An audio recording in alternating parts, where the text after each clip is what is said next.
Man, this place is really dead this time of year.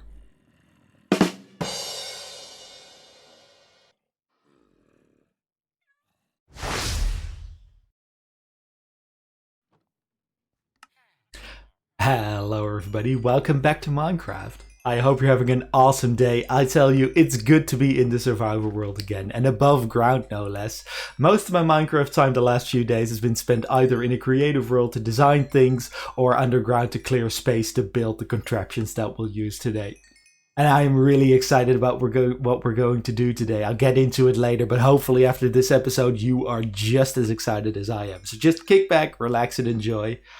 You're catching me mid-chore trading with my villagers, mainly to get my emerald stash up, but also to use the XP to repair my tools from all the digging projects, of course. And looking at how many pickaxes I went through, I may have to grind for more netherite soon to get that extra durability on them so I can mine for longer.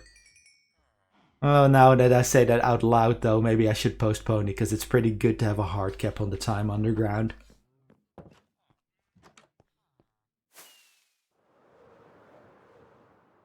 Now, you've seen the video title, so it shouldn't come as a surprise that today we're going to be working on the brewing systems, but man, am I glad that we set up these clerics already in a sort of safe environment before today's episode, because I have been spending some time building the contraptions already, and this is all the redstone that I have left. And I tell you, we are nowhere near done building, so I need to go in there and broker some sort of redstone deal, I think. Don't mind this stuff, by the way. Because of all the projects I have been doing, I have a backlog of things I have to put into storage. Okay, in we go. Wish me luck. So after a long negotiation, the clerics and I agree that I can have all the redstone I want as long as I provide emeralds and wait for their trades to reset. So yeah, that's a pretty good deal. Now let's go down here to talk about what the concrete plans of today are.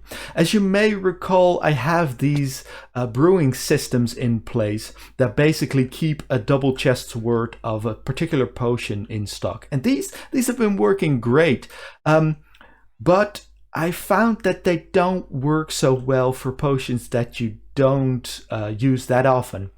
And for the longest time, I thought I'll just expand it with more of these systems for different potion types.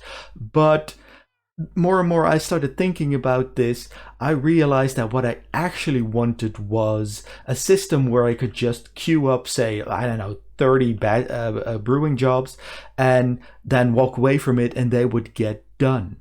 And I went looking for a system that could do this for a design, and I don't think it exists, so I set up to design my own. And when I say I don't think it exists, that's what I've been telling myself to justify all the time I spent on designing new systems.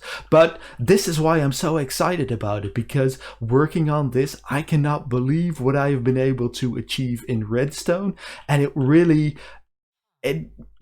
well, that blew my mind, of course, but also I got so much respect for, of course, the technical community in Minecraft that sort of do all these crazy things with the redstone and game mechanics, and that's awesome. But also Mojang themselves, they have, or Mojang I believe, they have created this rule set that allows this, and that, I don't know, I had this sort of moment of realization of how awesome I think that is.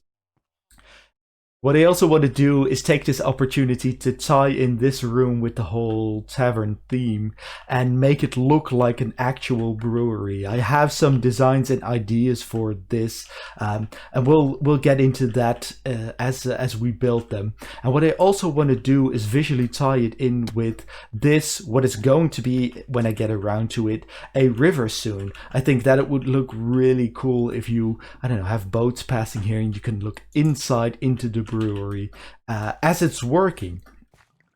But that's a long ways away still. Hopefully it'll look awesome. We'll get back to this. First, what we'll have to do is dig this out a lot, and that's going to be tricky in and of its own, because there's quite a lot of stuff happening underground in that direction and that direction. So I'll get the camera account in and start digging, I suppose. And boom, hole dug. I got the camera account in with the idea that it might make for a fun little time lapse, but because there was so much to discover and things to shift by one block, final design decisions to make, the digging just got interrupted so often that it didn't make for good footage. So it'll just be a jump cut, and here we are. This is the hole. I've spent some time laying out the major components of the brewing system. These circles will be where kettles will be. Those will be the output where we actually finally collect the potions that will be brewed. And on this wall, they are granite now because I didn't have redstone lamps available, but these will be indicator lights with an array of buttons below to actually configure and trigger the brewing system. So that'll be here. And then on this end, this is actually where the water stream from the slime farm is located. And initially I thought I'd move it, but it's like a pipe, and I think I can integrate it in the brewing design, and I think that'll be actually fun.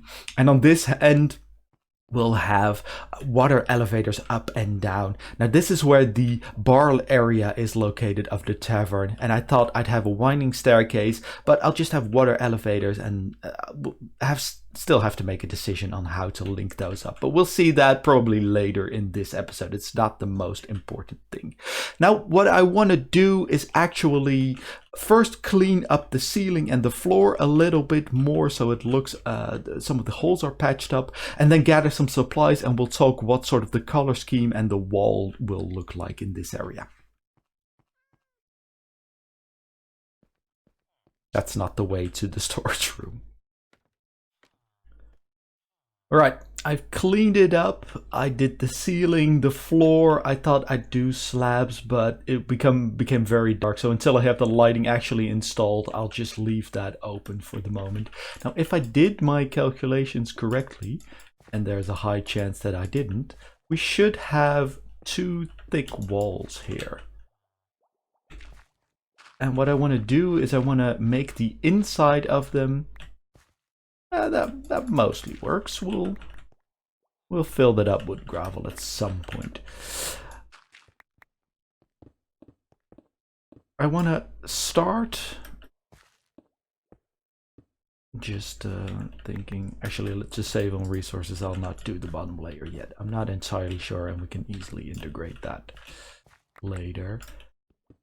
And let's just start by making it white. What if I feel like Minecraft Bob Ross talking like this. We'll just have our canvas.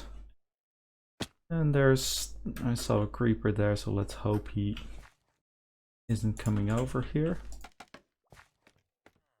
Otherwise we'll have probably our intro clip of the episode.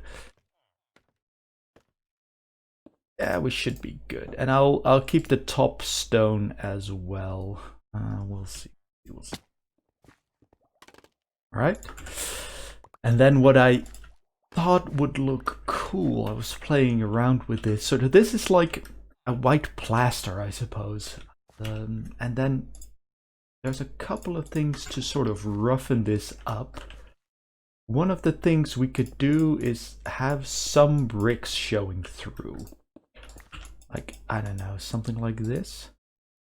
And then around this, instead of the white concrete, we could have some powder, just with a little bit of texture. And then on some of the bricks, I thought, why not add some granite there? Can I have my brick back, please? So something like this, and I'm not entirely sure on the frequency, but I think I don't really want big white patches, and this wall,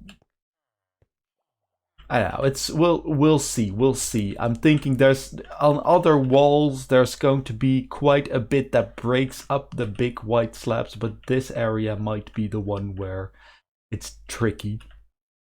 So I'm gonna do a little bit of this, and then we'll see how that looks. First reaction is this is still pretty busy, so I'll probably reduce the frequency, but I like the overall idea. Now let's talk about what we combine with that.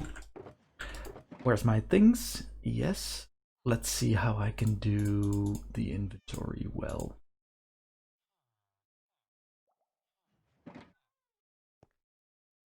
The other big color in this room is going to be orange, and actually what I want to do is These kettles, the brewing kettles, will be placed on a base of nether brick, regular nether brick. Really like the sort of the purplish, really dark red hue that it adds.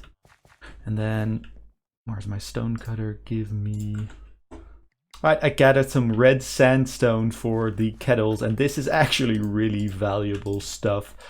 I didn't realize that 4 red sand, which in and of itself is already tricky to grind, but 4 of that stuff, I didn't realize that makes only 1 sandstone. Where's my regular sandstone?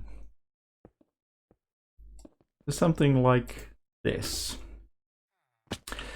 would be a kettle, and then actually on the front here, and this feels a little bit high, but I think if I have slabs here, in fact we can probably test that out. If we have slabs here, that actually feels a lot better. I mean, it's supposed to feel big, right? We're brewing big batches of potions, but beer, I suppose, here. And then I'll have a hatch here, acacia wood with the chest behind it, where we will actually collect the items. So something like that. And then we'll have some more piping in and around here, connecting up these kettles with maybe a pipe like will be placed here. I'll play around with that. I haven't fully decided yet, but this is sort of the overall theme there. Now, this is very red and orange, so I'm still looking for ways to integrate more teals and greens to offset that in there a little bit, the colors. So it's not, bam, only one tone on white. I'm playing around with that. I think stuff like the buttons, we could use the warped wood. Probably what I'll do is in the floor, maybe add some prismarine or something, or also warped wood. Maybe something in the ceiling. I am not sure yet. I'm going to play around with this for a little bit, and I'll catch up with you soon. Quick update after some more work. I've done this wall. I'm pretty pleased with it, other than that I think the patches need to be a little bit bigger, the brick patches that is, and less frequent. Other than that, I'm actually really happy with this. I've added the pipe around these slime balls, which adds more color, installed some lights, well, because it was getting pretty dark here, but also to add more color variation, and I've installed some windows here. This will also become a white wall, and I'm really happy with these as well. They're not really meant to be looked out at more. Add some daylight as well as green from the grass in the background, so more colors as well. So I'm really happy with how this is turning out. I plan to finish this before diving into the redstone, and I can't wait to do that. I'm so excited about this. And after messing around with different blocks and decorations, this is where I ended up with so far in the room. I am actually really happy with it. I'm really proud of how the walls turned out, the windows, the pipes that we have going on. I actually am thinking I want to do something with these pipes, maybe have minecarts going through them or water streams or something at least. I haven't decided yet. I like the kettles. This is what the interface looks like now, and I'm actually quite pleased with it. I tried to add some depth with the walls and with the nether brick stairs. That's nice. I think this room in general could use a little more color other than orange, but you know, it is what it is, and I'll continue to play with it. I also think the floor and ceiling are pretty plain, so I tried to add some sort of patches with this stone here, and I'll add that more. I really like that. I'd want to have, I don't know, maybe more contrast. I'll try how cobblestone looks in here as well. I'm also thinking to add more color, maybe a patterned design on either the floor or the ceiling, though that doesn't really fit sort of the industrial feel I'm going for. I don't know, I'll play around with this, but for now I'm gonna let this rest because I am happy with where we are, and I really want to start working on the redstone. Now behind here, there's gonna have to be, I need to do, I think, about 9 blocks digging out. And then I have the system fully designed. I've tested it. I'm happy with how it works. And I'll show you a clip of the finished redstone with an explanation of how the system works. Not every repeater is going to be explained, but the overall gist of it. And then afterwards, I'll see you on this side where we sort of look at the interface side of it. There are some key features I really wanted for this brewing system. It should work with any potion type currently in the game, but not allow illegal ingredient combinations. It should also allow for a number of jobs to be queued regardless of whether there's currently potions being brewed or not. And it should also notify and block input when certain ingredients have run out. Now, to achieve this, I separated the brewing into 2 subsystems, one for the preparation of ingredients and one for the brewing of the potions. They are connected by minecarts with chests that serve as brewing packages in a way. To prepare the ingredients for a potion, you first select how you want to use it, so for example splash, what modifiers to apply to it, and finally what the actual effect of the potion is. The last button press blocks any additional inputs. This serves as spam protection, and then activates several droppers in order to dispense nether wart, followed by the main ingredient, maybe a fermented spider eye, and finally all modifying ingredients.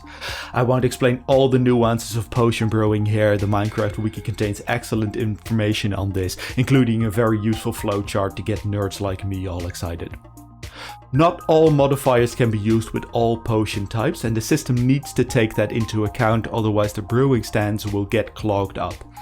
There are specific redstone lines that trigger the modifiers separately, so even though in the interface you can select impossible combinations like an instant health potion of extended duration or improved water breathing, the system will just make a regular one instead. If the main ingredient is not in stock, the connection between the button and the system is severed, and if any modifiers or nether wart is out of stock, the entire system is just blocked. After the potion is selected, the items are packaged in order in minecarts and sent down to the actual brewing units, and the system is released, ready for the next input. Automating the brewing stands themselves turned out to be quite a challenge, and the source of this is the fact that you can't really detect what they are doing. In my research I found that you can detect how full they are and whether the items in the potion slots change, but not whether they are activated or not. In my mind I still want to design a system based on the current mechanics, but for now I decided to go for something simpler. I just detect when the last item goes into the brewing stand, wait for 20 seconds for the brewing to end, and take the completed potions out. An important feature is that the system doesn't accept new brewing batches when there is not enough blaze powder or water bottles in the buffer, so no brewing jobs get stuck. I made 3 stations in parallel, so if one is disabled, minecarts will get sent over to the next one automatically. A lot of the other redstone has to do with handling the incoming minecarts, stacking them up and sending the next one to the brewing stand when it is ready for it. Again, I'll not explain this redstone in detail here, but if you have any remarks or specific questions, do feel free to leave a comment and I'll reply to them there. All in all, there is about a 30-second additional delay between the button press up top and the potion delivery back up top. This is on top of the time it actually takes to brew a potion, which is 20 seconds per ingredient. Most of this delay is because the 2 subsystems are so far apart, so a major performance improvement would be to build them closer together, and I suppose I could also reduce some timings on both subsystems, but I'm not really worried about the delay at this time. This is something to look into maybe later. As you can see, the system has gotten quite complex already and I spent quite a bit of time on it, but there's still more to do. The outside of the brewery, for example, hasn't been decorated at all yet, and I think I might do that soon because I have been talking and thinking about this river for quite a bit, so maybe to tie this all together I need to at least start making a section of it here, and I definitely want you to be able to ride a boat through here and look inside, and I think from here it's a pretty cool view. There's also some technical things that I still want to pick up. The indicator lights I think I want to use to show if the corresponding brewing station is healthy, so if there's enough buffer of blaze powder and water bottles. So I have to run the signal up, but I also want to add a way for me to easily restock that. So a chest up top where I can add my blaze powder in that'll get evenly distributed or something. And the same with water bottles or maybe empty bottles, and I'll have something like a dispenser with a water source that keeps that replenished. I'll look into that. I didn't have time to do that anymore before I wanted to get this episode out. And there's something unsatisfying about doing a lot of work but not being able to update the map. So let's add something to the project board to compensate for that by adding a river around here. Surely we'll be able to update the map or several sections of it and see quite some changes. But that is all we have time for today's episode. I want to thank you once again so much for watching. If you have any tips or feedback, do feel free to leave a comment. If you enjoyed the video, please consider leaving a like or subscribing to the channel for similar content in the future. I hope you have a great rest of the day, and I hope to see you next time.